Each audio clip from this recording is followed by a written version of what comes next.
Hello everyone, welcome to complex engineering. तो अभी हम लोग डिस्कस करेंगे टाइप ऑफ सोर्सेज के बारे में।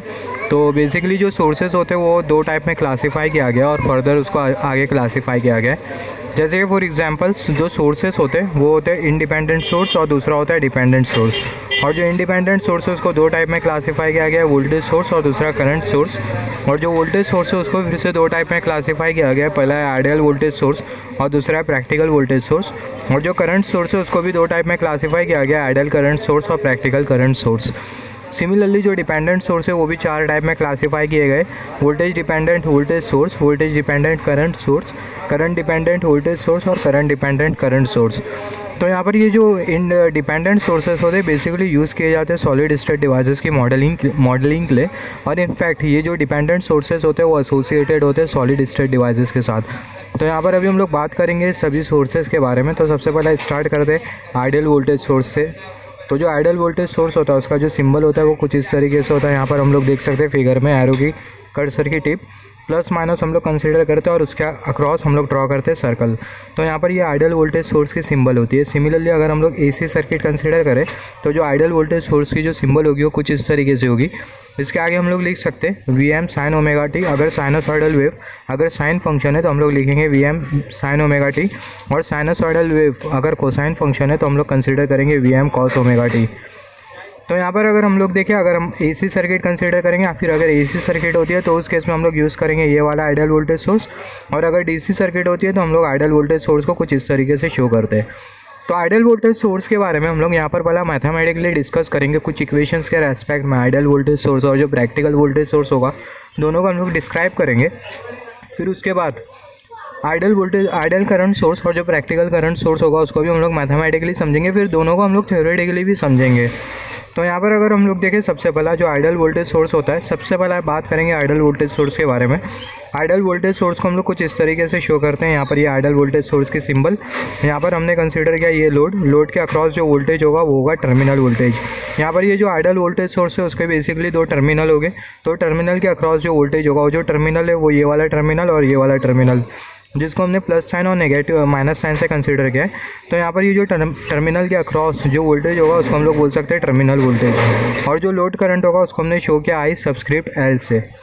तो यहाँ पर अगर हम लोग देखें सबसे पहले आइडियल वोल्टेज सोर्स के केस में क्या होता है, जो इंटरनल रेसिस्टेंस होता है वो जीरो होता है। जो इंटरनल रेसिस्टेंस होता है वो जीरो होता है आइडियल वोल्टेज सोर्स के केस में। तो आइडियल वोल्टेज सोर्स के केस में सबसे पहला ये बहुत इंपॉर्टेंट है, इंटरनल रेसिस्टेंस जीरो होता है। और दूसरा जो टर्मिनल वोल्टेज होता है वो डिपेंडेंट होता है ये वोल्टेज सोर्स के ऊपर। तो हम लोग कंसीडर कर सकते हैं जो टर्मिनल वोल्टेज होगा वो डिपेंडेंट होगा वोल्टेज सोर्स के ऊपर। Terminal voltage is independent on load current, hence the source is an ideal voltage source। तो आइडियल वोल्टेज सोर्स में अब तक के हमने क्या डिस्कस किया, आइडियल वोल्टेज सोर्स में जो इंटरनल रेसिस्टेंस होता है वो होता है जीरो। और दूसरा जो टर्मिनल वोल्टेज होता है वो डिपेंड करता है ये सोर्स वोल्टेज के ऊपर। अगर सोर्स वोल्टेज को अगर हम लोग इंक्रीज़ करें तो जो टर्मिनल वोल्टेज होगा वो इंक्रीज़ करेगा। सिमिलरली सोर्स वोल्टेज को अगर हम लोग डिक्रीज़ करें तो जो टर्मिनल वोल्टेज होगा वो डिक्रीज़ करेगा। और जो टर्मिनल वोल्टेज होता है वो इंडिपेंडेंट होता है ये लोड करंट के ऊपर। और ये जो लोड करंट होता है वो डिपेंड करता है लोड रेसिस्टेंस के ऊपर, जिसके बारे में हम लोग बात करेंगे। तो यहाँ पर अगर हम लोग देखें सबसे पहला आइडियल वोल्टेज सोर्स के केस में क्या होता है, इंटरनल रेसिस्टेंस जीरो होता है। और जो टर्मिनल वोल्टेज होता है वो डिपेंडेंट होता है अप्लाइड वोल्टेज के ऊपर। और जो टर्मिनल वोल्टेज होता है वो इंडिपेंडेंट होता है लोड करंट के ऊपर। मगर जो लोड करंट होता है वो लोड रेसिस्टेंस के ऊपर डिपेंडेंट होता है, जो कि हम लोग डिस्कस करेंगे आइडियल वोल्टेज सोर्स और आइडियल प्रैक्टिकल वोल्टेज सोर्स के कॉन्सेप्ट में, मगर जब हम लोग थ्योरेटिकली बात कर रहे होंगे। तो यहाँ पर हम लोग सबसे पहला मैथमेटिकली समझेंगे और मैं जो पॉइंट आपको नोट करने बोल रहा हूँ आप उसको नोट डाउन करते जाओ। तो सबसे पहला इंटरनल रेसिस्टेंस जीरो होता है और जो टर्मिनल वोल्टेज होता है वो डिपेंड करता है अप्लाइड वोल्टेज के ऊपर। और जो टर्मिनल वोल्टेज होता है वो इंडिपेंडेंट होता है लोड करंट के ऊपर। सिमिलरली अभी हम लोग बात करेंगे प्रैक्टिकल वोल्टेज सोर्स के बारे में। ये जो आइडियल वोल्टेज सोर्स होता है, आइडियल वोल्टेज सोर्स मतलब एक हाइपोथेटिकल वोल्टेज सोर्स या फिर हम लोग बोल सकते हैं एक इमेजिनरी वोल्टेज सोर्स। मगर जो प्रैक्टिकल वोल्टेज सोर्स होता है वो प्रैक्टिकल वोल्टेज सोर्स रियल वाला वोल्टेज सोर्स होता है, जैसे कि नाम से पता चल रहा है प्रैक्टिकल वोल्टेज सोर्स। तो प्रैक्टिकल वोल्टेज सोर्स में एक बार से आइडियल वोल्टेज सोर्स में हम लोग रेसिस्टेंस को जीरो कंसीडर करते हुए चल सकते हैं, मगर प्रैक्टिकल वोल्टेज सोर्स के केस में जो रेसिस्टेंस है उसको हम लोग जीरो नहीं कंसीडर कर सकते। तो प्रैक्टिकल वोल्टेज सोर्स के केस में क्या होता है कि रेसिस्टेंस कनेक्टेड होता है वोल्टेज सोर्स के साथ, और ये जो रेसिस्टेंस होता है वो सीरीज़ में कनेक्टेड होता है। हैंस ये जो रेसिस्टेंस होता है जो कि कर्सर की टिप इंडिकेट कर रही है, ये रेसिस्टेंस को हम लोग बेसिकली बोलते हैं सीरीज़ रेसिस्टेंस। यहाँ पर अगर हम लोग देखें, यहाँ पर ये लोड कनेक्टेड है और जो टर्मिनल वोल्टेज होगा उसको हमने कंसिडर किया VT। ये टर्मिनल वोल्टेज अगर आपको नहीं समझ रहा है तो इसके आगे हम लोग डिस्कस करेंगे आइडियल वोल्टेज सोर्स की केस में, तभी आपको समझ में आ जाएगा टर्मिनल वोल्टेज। तो यहाँ पर आइडियल वोल्टेज सोर्स और जो आइडियल प्रैक्टिकल वोल्टेज सोर्स और आइडियल करंट सोर्स और प्रैक्टिकल करंट सोर्स दोनों के लिए थ्योरेटिकल वीडियो भी होगी जो कि मैं अपलोड करूँगा, तो आप उसको भी देखना। यहाँ पर हम लोग मैथमेटिकली समझ रहे। तो यहाँ पर अगर हम लोग देखें, यहाँ पर हमने कनेक्ट किया है सीरीज़ में रेसिस्टेंस, इसको हम लोग बेसिकली बोलते हैं series resistance.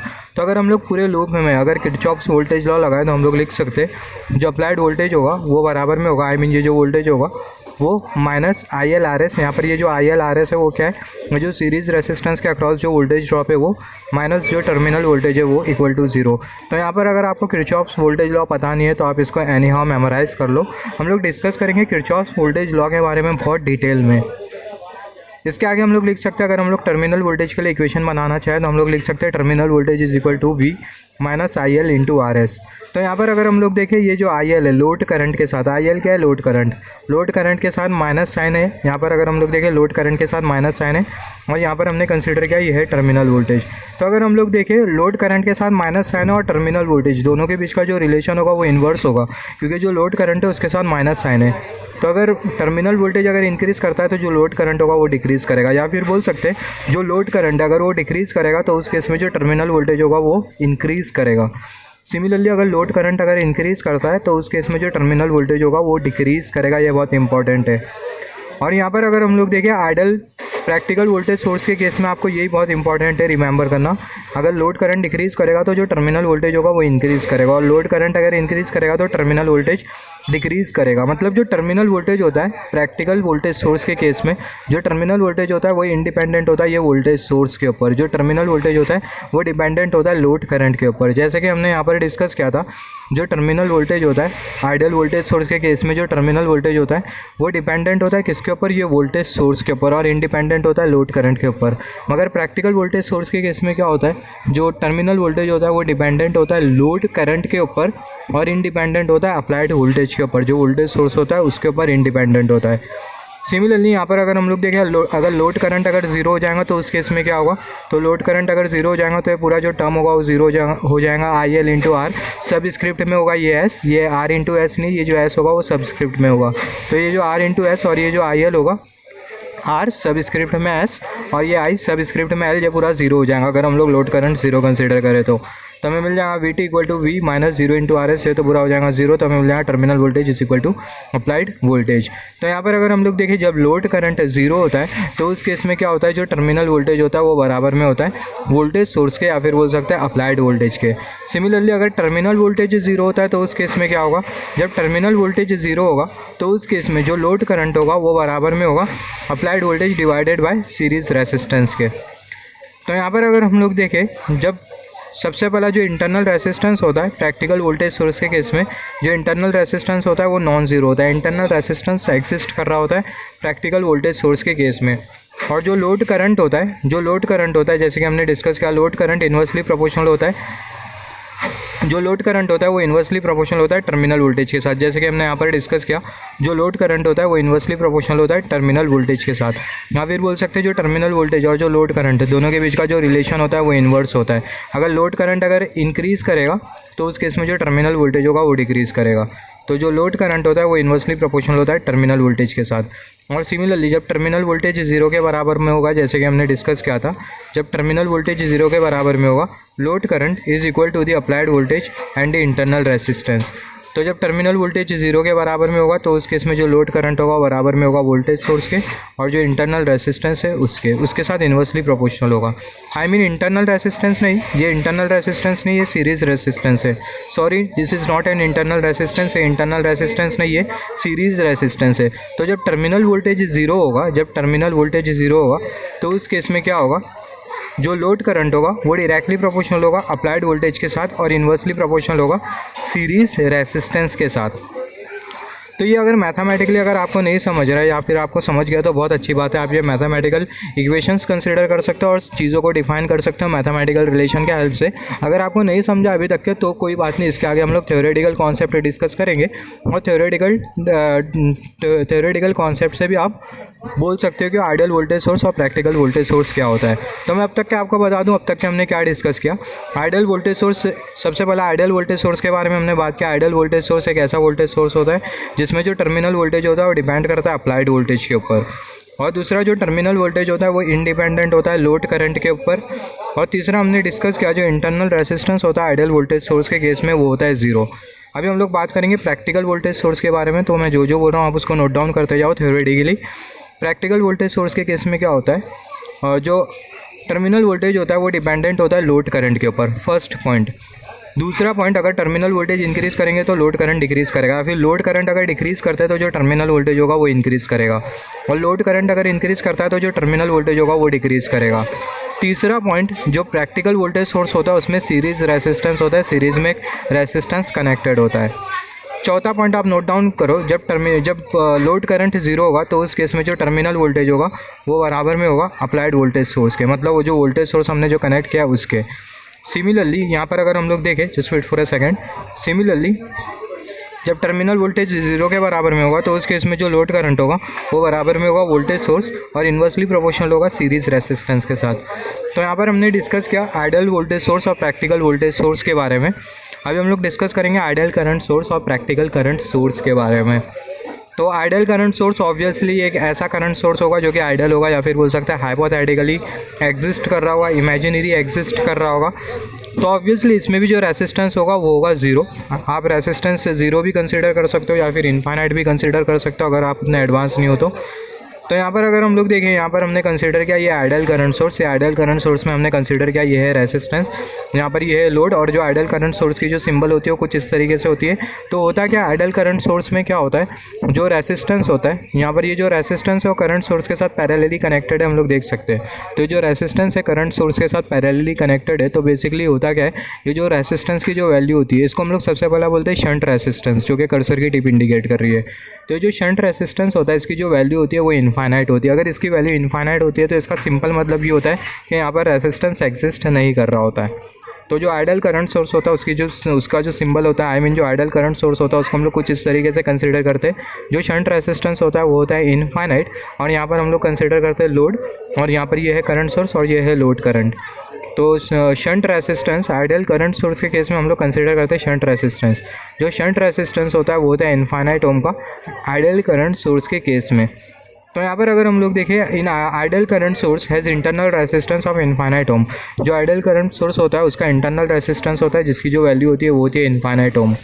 Ideal current source, in ideal current source load current dependent on the current source and independent on terminal voltage. Ideal current source में जो लोड करंट होता है वो डिपेंड करता है ये करंट सोर्स के ऊपर। अगर हम लोग करंट सोर्स की वैल्यू को इंक्रीज़ करेंगे तो जो लोड करंट होगा वो इंक्रीज़ करेगा। सिमिलरली अगर करंट सोर्स की वैल्यू को अगर हम लोग डिक्रीज़ करेंगे तो जो लोड करंट होगा वो डिक्रीज़ करेगा। ये बहुत इंपॉर्टेंट है। और जो लोड करंट होता है वो इंडिपेंडेंट होता है टर्मिनल वोल्टेज के ऊपर। तो हम लोग बोल सकते हैं जो लोड करंट होगा वो डिपेंडेंट होगा करंट सोर्स की वैल्यू के ऊपर। ये करंट सोर्स की वैल्यू को इंक्रीज़ करो तो जो लोड करंट होगा वो इंक्रीज़ करेगा, करंट सोर्स की वैल्यू को डिक्रीज़ करो तो जो लोड करंट होगा वो डिक्रीज़ करेगा। तो यहाँ पर हमने डिस्कस किया आइडियल करंट सोर्स के बारे में। आइडियल करंट सोर्स में अब तक हमने क्या डिस्कस किया, जो आइडियल करंट सोर्स होता है उसमें शंट रेसिस्टेंस होता है जिसकी जो वैल्यू होती है वो होती है infinite ohm. Ideal current source में जो लोड करंट होता है वो डिपेंड करता है करंट सोर्स की वैल्यू के ऊपर और इंडिपेंडेंट होता है टर्मिनल वोल्टेज के ऊपर। तो मैं आपको जितने भी जो पॉइंट लिखाता जा रहा हूँ आप इसको नोट डाउन करते जाओ। आगे भी हम लोग बहुत 2-3 पॉइंट और कंसिडर करेंगे जब हम लोग थ्योरेटिकली चीज़ों के बारे में बात करेंगे, तो आप उसको भी नोट डाउन करते जाना। अभी हम लोग डिस्कस करेंगे प्रैक्टिकल करंट सोर्स के बारे में। तो ऑब्वियसली प्रैक्टिकल करंट सोर्स एक ऐसा करंट सोर्स होता है जिसमें जो रेसिस्टेंस होगा वो एग्जिस्ट करेगा, क्योंकि हम लोग चीज़ों को प्रैक्टिकली कंसीडर कर रहे हैं। तो जब हम लोग चीज़ों को प्रैक्टिकली कंसीडर करेंगे तो उस केस में रेसिस्टेंस बोल के कोई टर्म होगा। तो यहाँ पर अगर हम लोग देखें, यहाँ पर हमने कंसीडर किया practical current source. Practical current source में बेसिकली जो रेसिस्टेंस होता है शंट रेसिस्टेंस वो एग्जिस्ट करता है। यहाँ पर ये IL हमें इंडिकेट कर रहा है लोड करंट, और यहाँ पर ये है वोल्टेज, ये है लोड, और जो टर्मिनल के अक्रॉस जो वोल्टेज होगा उसको हम लोग बोलेंगे टर्मिनल वोल्टेज। तो यहाँ पर अभी अगर हम लोग देखें पूरी सर्किटरी में जो करंट फ्लो कर रहा है, ये पूरी सर्किट में जो करंट फ्लो कर रहा है वो है I = IL। यहाँ पर ये जो IL है वो है लोड करंट। सिमिलरली जो शंट रेसिस्टेंस के अक्रॉस जो करंट होगा वो होगा VT/RS। We T divided by R S कैसा, यहाँ पर हमने अप्लाई किया ओम्स लॉ। ओम्स लॉ के हिसाब से यहाँ पर ये जो शंट रेसिस्टेंस है उसके अक्रॉस जो करंट होगा, जिसको हम लोग शो कर सकते हैं आई सबस्क्रिप्ट में एस, वो बराबर में होगा टर्मिनल वोल्टेज डिवाइडेड बाय यहाँ पर ये जो शंट रेसिस्टेंस है वो। यहाँ पर अगर हम लोग देखें, यहाँ पर ये जो लोड के अक्रॉस जो वोल्टेज होगा वो एक्जैक्टली बराबर में होगा ये शंट रेसिस्टेंस के। आई मीन ये जो शंट रेसिस्टेंस है इसके अक्रॉस जो वोल्टेज होगा वो बराबर में होगा ये जो लोड है उसके अक्रॉस जो वोल्टेज है उसके। और ये लोड के अक्रॉस जो वोल्टेज है उसको हमने कंसिडर किया है वी टी। तो सिमिलरली यहाँ पर ये जो शंट रेसिस्टेंस है उसके अक्रॉस भी जो वोल्टेज होगा वो होगा वी टी। जैसे कि हमने डिस्कस किया था पैरेलल कॉम्बिनेशन में, अगर इलेक्ट्रिकल सर्किट अगर पैरेलली कनेक्टेड होती है तो जो वोल्टेज होता है वो सेम होता है, ये हमें पता है। तो यहाँ पर ये जो रेसिस्टेंस है इसके अक्रॉस जो वोल्टेज होगा या फिर बोल सकते हैं जो पोटेंशियल डिफरेंस होगा वो एक्जैक्टली बराबर में होगा ये जो लोड है उसके अक्रॉस जो पोटेंशियल डिफरेंस है उसके, जो कि है वी टी। तो यहाँ पर अगर हम लोग देखें ये we T divided by R S वो हमें इंडिकेट कर रहा है करंट जो कि शंट रेसिस्टेंस के थ्रू फ्लो कर रहा है। तो यहाँ पर अगर हम लोग देखें ये वाला जो सेम जो इक्वेशन है उसको हमने यहाँ पर कंसीडर किया। अगर हम लोग लोड करंट के लिए यहाँ से इक्वेशन बनाए तो हमें मिल जाएगा आई सबस्क्रिप्ट में L equal to I minus V T divided by R S. तो यहाँ पर अगर हम लोग देखें वी सबस्क्रिप्ट में टी इसके साथ माइनस साइन है और यहाँ पर लोड करंट, तो यही हमें रिलेशन मिलने वाला है। अगर टर्मिनल वोल्टेज इंक्रीज़ करेंगे तो लोड करंट डिक्रीज़ करेगा, या फिर बोल सकते हैं लोड करंट को डिक्रीज़ करे तो टर्मिनल वोल्टेज इंक्रीज़ करेगा। तो यहाँ पर अगर हम लोग देखें लोड करंट को डिक्रीज़ करेंगे तो टर्मिनल वोल्टेज इंक्रीज़ करेगा, लोड करंट इंक्रीज़ करेगा तो जो टर्मिनल वोल्टेज होगा वो डिक्रीज़ करेगा। सिमिलरली यहाँ पर अगर हम लोग देखें जब टर्मिनल वोल्टेज 0 के बराबर में होगा तो उस केस में जो लोड करंट होगा वो बराबर में होगा सोर्स करंट के। और जब लोड करंट 0 के बराबर में होगा तो जो टर्मिनल वोल्टेज होगा वो एक्जैक्टली बराबर में होगा यहाँ पर ये जो शंट रेसिस्टेंस है उसके अक्रॉस जो वोल्टेज है उसके।